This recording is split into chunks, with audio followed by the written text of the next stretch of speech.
আলহামদুলিল্লাহ টুর্নামেন্টের প্রথম জয় আর টিমের জন্য কন্ট্রিবিউট করতে পেরে অনেক ভালো লাগতেছে।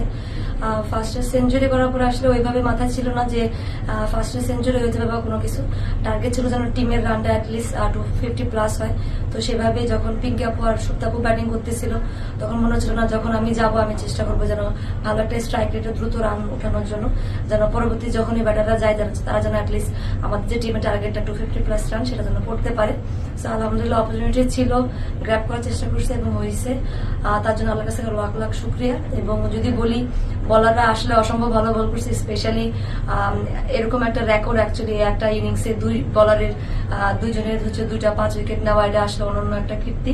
এবং যেভাবে তারা আসলে টিমের জন্য কন্ট্রিবিউট করছে সেগুলো আসলেই অনেক ইন্সপায়ারিং। আমি আশা করবো টিম যেন এইভাবেই সামনের ম্যাচগুলো খেলতে পারে। ধন্যবাদ।